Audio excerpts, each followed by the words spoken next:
ونصلي على رسوله الكريم أما بعد فأعوذ بالله من الشيطان الرجيم بسم الله الرحمن الرحيم السلام علیکم ورحمۃ اللہ وبرکاتہ۔ آج ہم سورۃ بقرہ کی آیت نمبر 25 کا لفظ بہ لفظ معنی، ترجمہ اور تفسیر دیکھیں گے انشاءاللہ۔ تو چلیے شروع کرتے ہیں۔ اعوذ باللہ من الشیطان الرجیم بسم اللہ الرحمن الرحیم۔ اور بشیری خوشخبری دے دو۔ بشارت ہم اردو میں بھی استعمال کرتے ہیں، اسی سے ہے بشیری۔ بشیر، مبشر، ہم یہ مبشر کا ورڈ بھی ہم اردو میں استعمال کرتے ہیں، بشارت، یہ سارے ان کے معنی خوشخبری ہے۔ وبشری، اور خوشخبری دے دو، الذین، ان لوگوں کو جو۔ لاسٹ ٹائم بھی آپ کو بتایا تھا کہ الذین کا اصل معنی جو، جن، جنہوں ہوتا ہے، لیکن بات کو انڈرسٹینڈ کرنے کے لیے بریکٹ میں ان لوگوں کو لکھ دیا جاتا ہے۔ تو وبشری، اور خوشخبری دے دو، الذین، ان لوگوں کو جو آمنو، سب ایمان لائے۔ آمانہ سے مراد ایمان لانا، اور آگے جو واو الف ہے وہ جمع کی علامت ہے۔ اور عاملو، ان سب نے عمل کیے۔ عاملو، عین میم لام، یہ کہ عمل سے ہے، ٹھیک ہے، ہم اردو میں بھی یہ لفظ استعمال کرتے ہیں۔ اور واو الف جو آخر میں ہے وہ جمع کی علامت ہے کہ ان سب نے عمل کیے۔ الصالحاتی، صالحہ یا نیک۔ انا، کے بے شک۔ اب انا ہمیشہ جملے کے درمیان میں استعمال ہوتا ہے، ایک ہوتا ہے انا۔ انا ہمیشہ جملے کے شروع میں آتا ہے اور اس کا مطلب ہوتا ہے بے شک، لیکن انا ہمیشہ جملے کے درمیان میں استعمال ہوتا ہے اور اس کا ترجمہ ہوتا ہے کہ بے شک۔ عامل الصالحاتی، ان سب نے عمل کیے نیک، انا، کہ بے شک، لہم، ان کے لیے، لام زبر لا کا مطلب کے لیے، اور ہم ان کے لیے، جناتین، باغات ہیں، تجری، بہتی ہیں، من، سے، تحتیہا، تحت کہتے ہیں نیچے کہتے ہیں نا، اس کے ماتحت، تو اس کے تحت، تو تحت کا مطلب ہوتا ہے نیچے، تو تحتی کا مطلب نیچے، اور اسم کے آخر میں جو ہا زبر ہا آتا ہے اس کا معنی ہوتا ہے ان کا، ان کی، ان کے، اپنا، اپنی یا اپنے۔ تو تحتیہا، ان کے نیچے سے، الانہار، نہر کی جمع ہوتی ہے انہار، تو اردو میں بھی ہم یہ بولتے ہیں، تو من تحتیہا، اس کے نیچے سے، انہار، نہریں۔ کلما، جب بھی، کلما کا لفظ جب بھی قرآن میں آئے گا تو اس کا معنی ہے جب بھی۔ کلما، جب بھی، روزی کو، ان سب کو رزق دیا جائے گا۔ اب رزق کا معنی رزق ہے، آگے جو واو الف ہے یہ جمع کی علامت ہے۔ تو جب بھی فعل کے پہلے حرف پہ پیش اور آخری حرف سے پہلے زیر ہو تو اس کا ترجمہ کیا گیا یا دیا گیا کے معنی میں کیا جاتا ہے۔ تو روزی کو کا اصل ترجمہ تو ان سب کو رزق دیا گیا، لیکن کلما کے بعد جب بھی فعل آئے گا، کیونکہ کلما کے بعد یہ رزق دینا کیا ہے، ایک فعل ہے، فعل کسے کہتے ہیں، کام۔ تو کلما کے بعد جب بھی فعل آئے گا تو اس کا جو ترجمہ ہے وہ مستقبل میں کیا جائے گا۔ تو کلما، جب بھی، روزی کو، ان سب کو رزق دیا جائے گا۔ اب تو ایک تو اس کا مستقبل میں ترجمہ کلما کی وجہ سے ہوا ہے، اور دوسرا آپ کو بتایا کہ جب بھی فعل کے پہلے حرف پہ پیش ہو اور آخری حرف اس کا کیا ہے، کاف، کیونکہ آگے جو واو الف ہے وہ تو جمع کی علامت ہے، ٹھیک ہے، تو اس کے 3 حرف ہیں، را، زا اور قاف، تو یہ پہلے حرف پہ پیش ہے اور آخری حرف قاف ہے، قاف سے پہلے کیا ہے، زیر۔ تو جب بھی فعل کے پہلے حرف پہ پیش ہو اور آخری حرف سے پہلے زیر ہو تو اس کا جو ترجمہ ہے وہ کیا گیا یا دیا گیا، اس کے معنی میں کیا جاتا ہے۔ کلما، جب بھی، روزی کو، ان سب کو رزق دیا جائے گا، من کا مطلب ہے سے، اور ہا، ان سے، من ثمراتن، ہم سے ثمر، ہم اردو میں بھی ہم پڑھتے ہیں ثمر کسے کہتے ہیں، پھل کو، من ثمراتن، کوئی پھل، رزقن بطور رزق کے، رزق بھی ہم اردو میں بولتے ہیں. قالو وہ سب کہیں گے، ھذا یہ، الذی جو، رزقنا ہم رزق دیے گئے. ابھی آپ کو بتایا کہ جب بھی فعل کے پہلے حرف پہ پیش اور آخری حرف سے پہلے زیر ہو تو اس کا ترجمہ مستقبل میں کیا جاتا ہے. تو رزق مطلب رزق، اور جب فعل کے بعد آخر میں نون زبر نہ آتا ہے تو اس کا ترجمہ ہوتا ہے ہم. تو رزقنا ہم رزق دیے گئے، من کا معنی سے، قبلو اردو میں بھی ہم قبل کا لفظ استعمال کرتے ہیں، جیسے قبل از وقت، قبل مسیح. تو قبل اس کا معنی ہوتا ہے پہلے، تو من قبلو اس سے پہلے، وا اور اوتو وہ سب دیے جائیں گے، بھی اس سے، متشابہن ملتا جلتا. ہم اردو میں بھی یہ لفظ استعمال کرتے ہیں کہ مشابہت ہے، یہ اس سے متشابہ ہے، تو اس لیے یہ ہمارے لیے بہت ایزی ہے اس کو یاد رکھنا، متشابہن ملتا جلتا.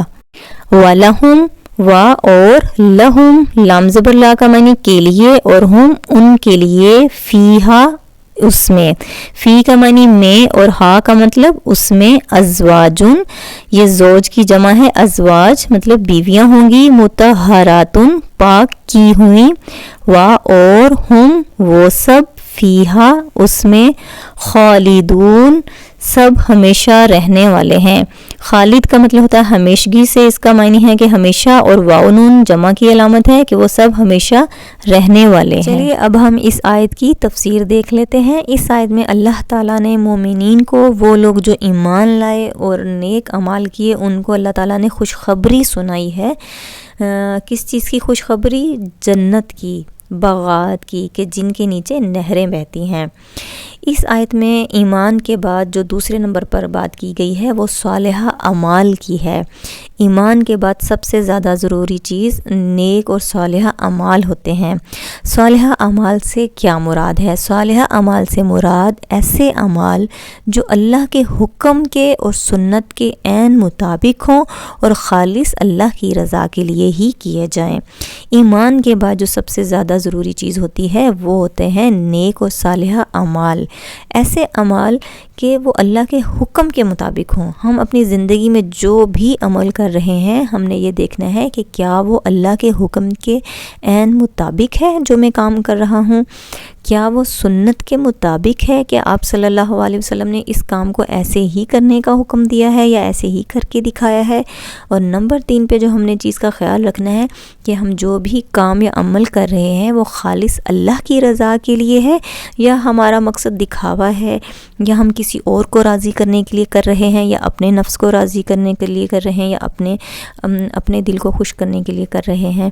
تو ایمان کے بعد ہم نے اپنی زندگی میں جس چیز کا خیال رکھنا ہے وہ یہ ہے، جس چیز میں ہماری کامیابی اور نجات ہے وہ یہ ہے کہ ایمان تو ہم لے آئے ہیں، اب ہم نے جو کیا کرنا ہے وہ ہے نیک اور صالحہ اعمال. اور صالحہ اعمال سے مراد وہ جو اللہ کے حکم اور سنت کے عین مطابق ہوں اور خالص اللہ کی رضا کے لیے کیے جائیں. ایمان ایک بنیاد ہے، اس بنیاد کے اوپر جو عمارت کھڑی ہوتی ہے، جو بلڈنگ کھڑی ہوتی ہے، وہ صالح اور نیک اعمال ہوتے ہیں. ایسا نہیں ہو سکتا کہ صرف بنیاد ہو اور اس کے اوپر عمارت نہ ہو، یا ایسا نہیں ہو سکتا کوئی عمارت بغیر بنیاد کے کھڑی ہو. بنیاد اور بلڈنگ دونوں ساتھ ساتھ ہیں. بنیاد کے بغیر بلڈنگ نہیں ہو سکتی اور کوئی بھی بلڈنگ بغیر بنیادوں کے نہیں ہو سکتی. ایسا نہیں ہے کہ کوئی ایمان تو لے آئے لیکن عمل ہی نہ کرے، اور یہ بھی نہیں کہ ایمان نہیں ہے لیکن وہ عمل اچھے کر رہا ہے. جیسے کہ غیر مسلم کے وہ ایمان نہیں لے کے آتے، لیکن بہت سارے غیر مسلم ایسے ہیں جو بہت زیادہ چیریٹی ورک کرتے ہیں، اچھے کام کرتے ہیں، عوام کی فلاح کے لیے بہت سے کام کرتے ہیں، لیکن کیونکہ وہ ایمان نہیں ہے تو اس لیے ان کے وہ اعمال ان کو فائدہ نہیں دیں گے. اور اسی طرح اگر ایمان ہے لیکن وہ عمل اس کے صالح نہیں ہے تو بھی دونوں صورتوں میں کوئی فائدہ نہیں ہے. فائدہ دنیا اور آخرت میں اور نجات تبھی ہوگی جب ایمان بھی ہوگا اور صالحہ اعمال بھی ہوں گے. ہم زبانی جتنے مرضی دعوے کریں ایمان کے، نیکی کے، اللہ سے محبت کے، جب تک ہم عملاً ثابت نہیں کریں گے، اس کے لیے ایفرٹ نہیں کریں گے، کوشش نہیں کریں گے، تب تک ہم اللہ کی رضا اور جنت نہیں پا سکیں گے۔ جب ہم عملاً اپنے آپ کو ایمان والا ثابت کریں گے، اللہ کا فرمانبردار ثابت کریں گے، تبھی ہم اللہ کی رضا اور جنت کو پا سکیں گے۔ اور عمل صالحہ کرنے والوں کے لیے ہی اللہ تعالیٰ نے جنت کی، باغات کی، جس کے نیچے نہریں بہتی ہیں، اس کی خوشخبری دی ہے۔ اور جنت کی سب سے جو بڑی دولت ہے وہ یہ ہے کہ وہ جو جنت ہے، جب ایک دفعہ انسان وہاں چلا جائے گا تو وہاں سے کبھی نکلنا نہیں ہوگا۔ اور اس چیز کے لیے ضروری کیا ہے؟ ایمان اور اعمال صالحہ۔ اب ایک انسان ہے وہ ایمان تو لے آیا ہے، لیکن وہ اللہ کے احکام، ایک تو وہ ہے نا جو سرے سے انکار کر رہا ہے، کفر کر رہا ہے، وہ تو مطلب ہے ہی کافر۔ ایک انسان وہ ہے جو ہے تو مسلمان، ایمان تو لے کر آیا ہے، وہ اللہ کے کلام کو بھی مانتا ہے، اس کے اندر جو احکامات دیے ہیں ان کو بھی مانتا ہے کہ ہاں اللہ نے یہ حکم دیا ہے، مطلب وہ جان چکا ہے کہ یہ حق ہے۔ اس کے باوجود وہ عمل نہیں کر رہا نا، تو وہ کافر ہی کہلائے گا، چاہے لاکھ وہ مسلمانوں کے گھر میں پیدا ہوا ہو، اس کا نام مسلمانوں والا ہو، وہ نمازیں پڑھتا ہو، لیکن اگر اس کے اعمال صالحہ نہیں ہیں، اللہ کے حکم کے مطابق نہیں ہے، تو اس کا وہ ایمان اس کو فائدہ نہیں دے گا۔ ایمان تبھی فائدہ دے گا جب وہ اپنی مرضیاں چھوڑ کر اللہ کے حکم کے مطابق زندگی گزارے گا۔ اپنی مرضیوں کو اور اپنی خواہشات کو مارنا نہیں ہے، صرف شفٹ کرنا ہے اس جہاں سے اس جہاں۔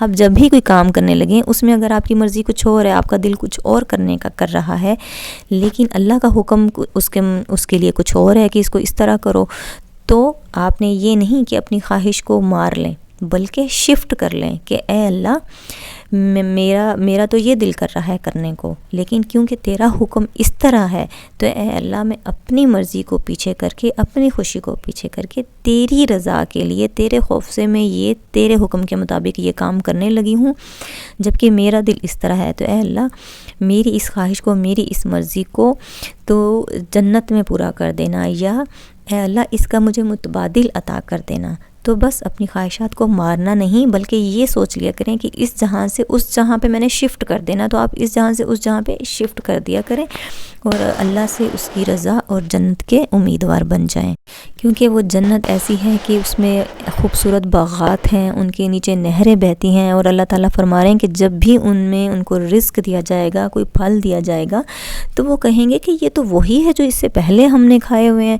حالانکہ ایسا ہوگا کہ اس سے ملتے جلتے اس نے دنیا میں پھل کھائے ہوں گے، جیسے آم، انار، انگور، کھجور وغیرہ وہ دنیا میں کھا چکا ہوگا، تو اسی سے ملتے جلتے یا یہی پھل جب جنت میں ملیں گے تو وہ سوچے گا یہ تو میں پہلے بھی کھا چکا ہوں۔ تو اور اس کے علاوہ پھر اللہ تعالیٰ جو ایک اور بڑی نعمت کا ذکر کر رہے ہیں جنت میں، کہ جنت میں ان کے لیے پاکیزہ بیویاں ہوں گی، اور وہ سب اس جنت میں ہمیشہ رہنے والے ہیں۔ جنت کی سب سے بڑی دولت اور نعمت یہی ہے کہ جنت ہمیشہ کے لیے ہے، وہاں سے کبھی نکلنا نہیں ہوگا۔